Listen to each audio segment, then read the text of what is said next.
Hello बच्चों, एक बार फिर से स्वागत है आपके अपने यूट्यूब चैनल HD केमिस्ट्री में। तो हम पढ़ रहे थे एटॉमिक स्ट्रक्चर और एटॉमिक स्ट्रक्चर में हम डिस्कस कर रहे थे electromagnetic theory of Maxwell.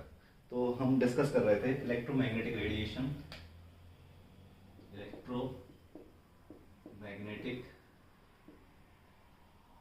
Magnetic theory of Maxwell.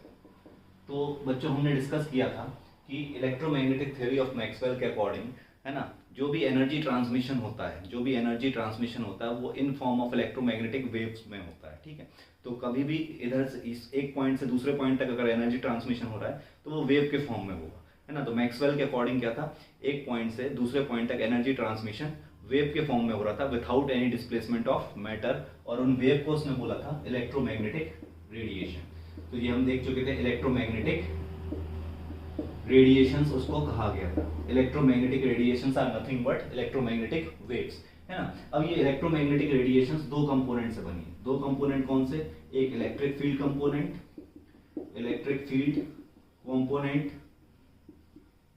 And magnetic field component, ठीक है। Electric field component and magnetic field component, इसको अगर हम बनाएं electric field component and magnetic field component, तो इस तरह से ये वेव्स होंगी, इस तरह से कुछ वेव्स होंगी, है ना। मान लीजिए एक कंपोनेंट है आपका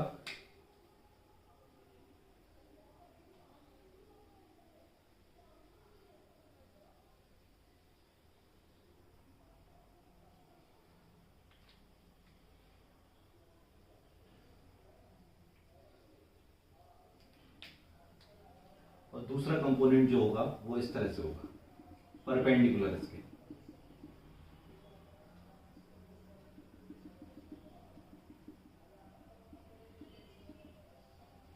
ठीक है, तो इस तरह से मैं हाईलाइट कर देता हूं इसको।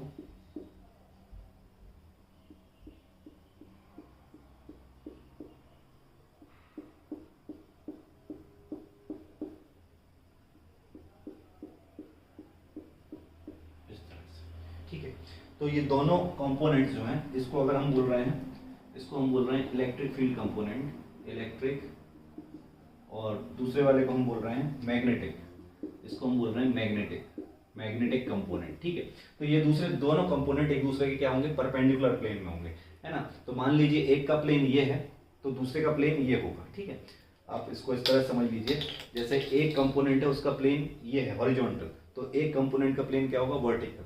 यानी कि एक वेव इस तरह से ट्रांसमिट हो रही होगी और दूसरी वेव इस तरह से ट्रांसमिट हो रही होगी। ठीक है, तो ये है दोनों कंपोनेंट। अच्छा, ये दोनों कंपोनेंट्स की हमने बात की थी कि दोनों कंपोनेंट्स हैव, है ना, both components have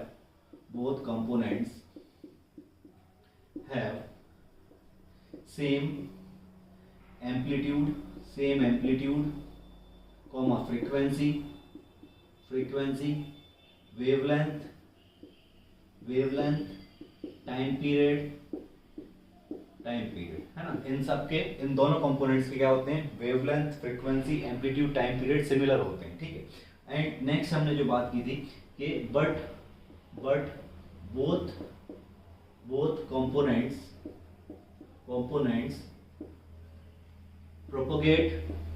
propagate in mutually perpendicular planes. दोनों कंपोनेंट्स क्या होते हैं, म्यूचुअली परपेंडिकुलर प्लेन्स में प्रोपोगेट करते हैं। ठीक है, तो एक कंपोनेंट अगर वर्टिकल प्लेन में है तो दूसरा कंपोनेंट हॉरिजॉन्टल प्लेन में होगा। ठीक है, और एक कंपोनेंट इस तरह से प्रोपोगेट कर रहा है तो दूसरा कंपोनेंट इस तरह से प्रोपोगेट कर रहा होगा हॉरिजॉन्टल प्लेन में। ठीक है, तो ये दो कंपोनेंट होते हैं इलेक्ट्रोमैग्नेटिक रेडिएशन के। यानी कि जब भी कोई एनर्जी ट्रांसमिशन होता है तो इलेक्ट्रोमैग्नेटिक रेडिएशन के फॉर्म में होता है, और इलेक्ट्रोमैग्नेटिक रेडिएशन में दो कंपोनेंट होते हैं, electric field and magnetic field. Hope ये आपको समझ में आ गया होगा। ठीक है, चलिए आगे बात करते हैं।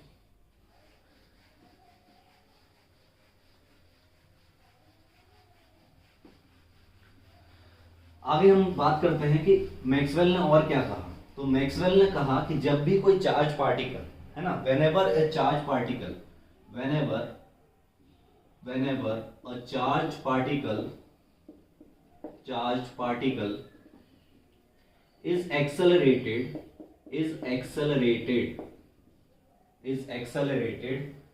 then it emits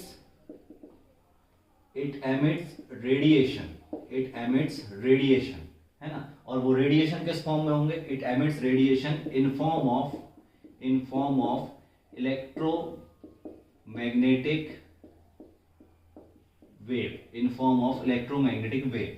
तो जब भी कोई चार्ज पार्टिकल एक्सेलरेट करता है तो वो कंटिन्यूअसली एनर्जी एमिट करता है, और किस फॉर्म में एमिट करता है, इलेक्ट्रोमैग्नेटिक वेव के फॉर्म में एमिट करता है। तो ये बात हमको ध्यान रखनी है, ठीक है। तो मैक्सवेल के अकॉर्डिंग जब भी कोई चार्ज पार्टिकल एक्सेलरेट करेगा तो it will emit electromagnetic radiations, ठीक है। तो इलेक्ट्रोमैग्नेटिक रेडिएशन एमिट करेगा, है ना। तो according to Maxwell, Maxwell considered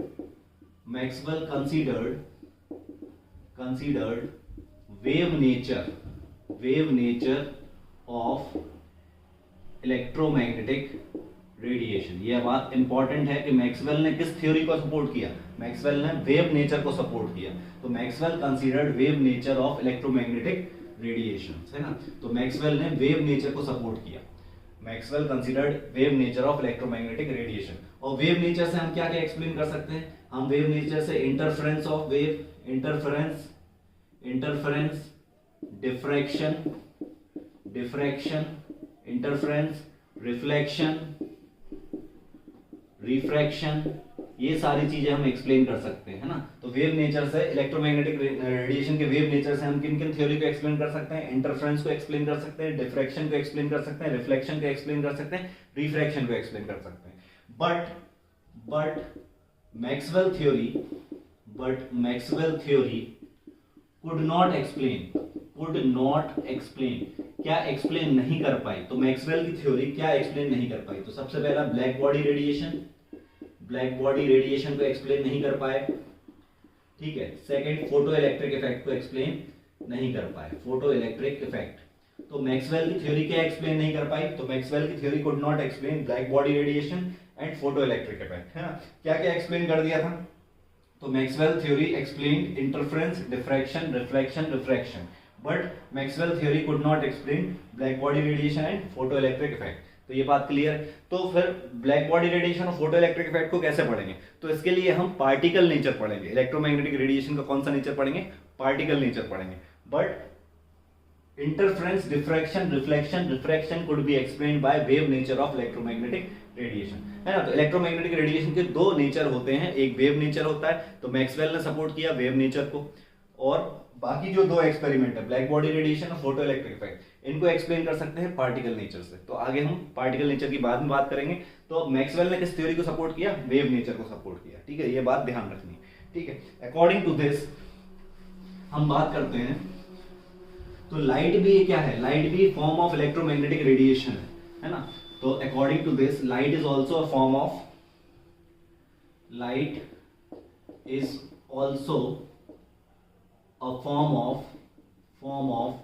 electromagnetic radiation. Light is also a form of electromagnetic radiation, ठीक है। तो लाइट को भी हम क्या कंसीडर कर सकते हैं, लाइट को भी हम इलेक्ट्रोमैग्नेटिक रेडिएशन की तरह कंसीडर कर सकते हैं, ठीक है। होप आपको ये चीज समझ में आई होंगी।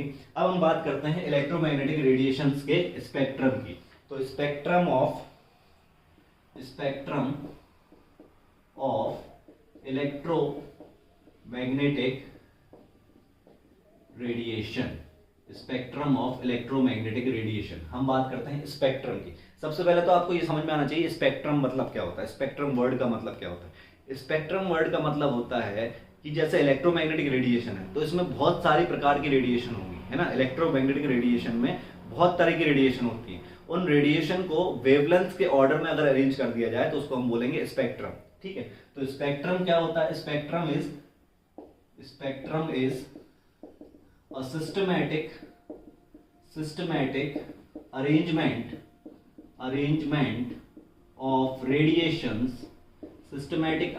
of radiations, in according to their wavelengths, तो वेवलेंथ के अकॉर्डिंग अगर हम इंक्रीजिंग ऑर्डर ऑफ वेवलेंथ में इनको अरेंज कर दें तो ये सिस्टमैटिक अरेंजमेंट को क्या बोलेंगे, स्पेक्ट्रम बोलेंगे। जैसे कि इलेक्ट्रोमैग्नेटिक रेडिएशन में अब मैं आपको बताऊंगा कि बहुत तरह की रेडिएशंस होती हैं। उन रेडिएशंस को अगर हम इंक्रीजिंग ऑर्डर ऑफ वेवलेंथ में अरेंज कर दें तो उसको हम बोलते हैं सिस्टमैटिक अरेंजमेंट, और इसी को क्या बोलते हैं, स्पेक्ट्रम बोलते हैं। तो अभी हम देखते हैं इलेक्ट्रोमैग्नेटिक स्पेक्ट्रम, ठीक है। तो देखते हैं इलेक्ट्रोमैग्नेटिक मैग्नेटिक स्पेक्ट्रम। समझते हैं इस स्पेक्ट्रम को। इलेक्ट्रोमैग्नेटिक स्पेक्ट्रम किन से बना होता है तो देखिए,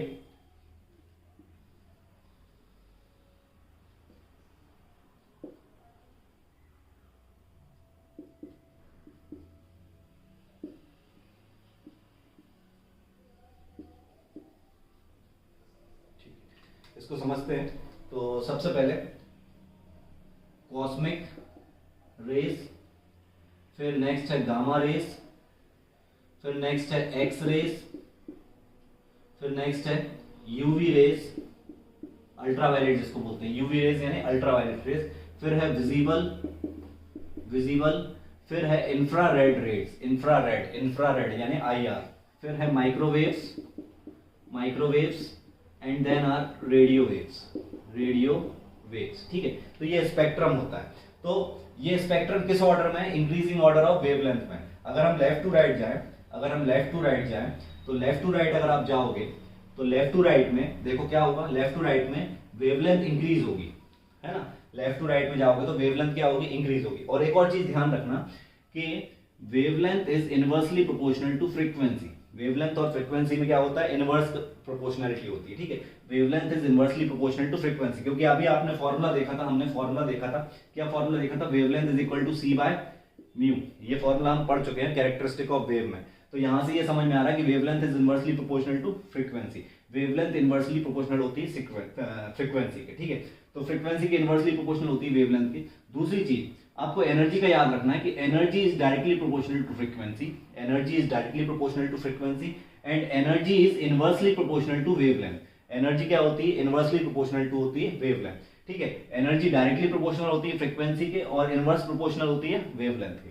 ये बात इंपॉर्टेंट है, याद रखना है कि एनर्जी डायरेक्टली प्रोपोर्शनल होती है फ्रीक्वेंसी ऑफ वेव के एंड इनवर्सली प्रोपोर्शनल होती है वेवलेंथ ऑफ वेव के। ठीक है, वेवलेंथ ऑफ वेव के इनवर्सली प्रोपोर्शनल होती है एनर्जी। ठीक है, तो अगर लेफ्ट से राइट में हम बोले, लेफ्ट से राइट में वेवलेंथ बढ़ रही है, वेवलेंथ बढ़ेगी तो फ्रीक्वेंसी क्या होगी? फ्रीक्वेंसी डिक्रीज होगी, है ना। लेफ्ट से राइट जब हम जाएंगे, लेफ्ट से राइट, ये लेफ्ट से राइट हम जा रहे हैं, लेफ्ट से राइट जब हम जाएंगे तो वेवलेंथ इंक्रीज होगी, फ्रीक्वेंसी कम होगी। सबसे ज्यादा वेवलेंथ किसकी होती है? रेडियो वेव की होती है। और सबसे कम वेवलेंथ किसकी होती है? कॉस्मिक वेव की होती है। ठीक है, तो फ्रीक्वेंसी क्या होगी? डिक्रीज होगी और एनर्जी भी क्या होगी? एनर्जी भी डिक्रीज होगी। अगर वेवलेंथ बढ़ेगी तो फ्रीक्वेंसी डिक्रीज होगी और एनर्जी भी क्या होगी? डिक्रीज होगी। ठीक है, ये बात ध्यान रखना। तो वेवलेंथ बढ़ेगी, फ्रीक्वेंसी कम होगी, एनर्जी भी डिक्रीज करेगी फ्रॉम लेफ्ट टू राइट।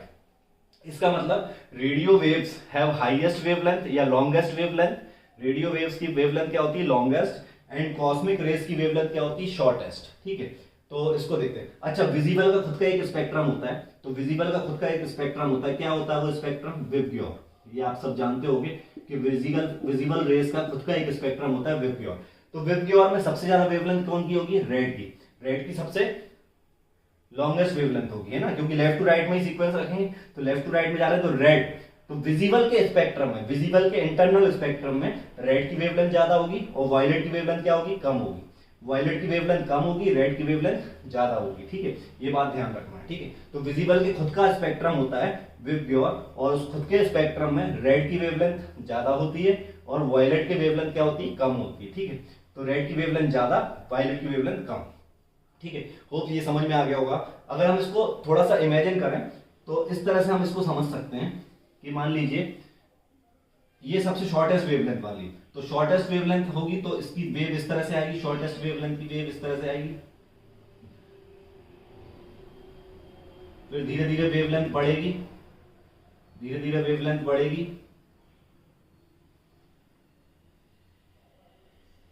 धीरे धीरे वेवलेंथ बढ़ेगी,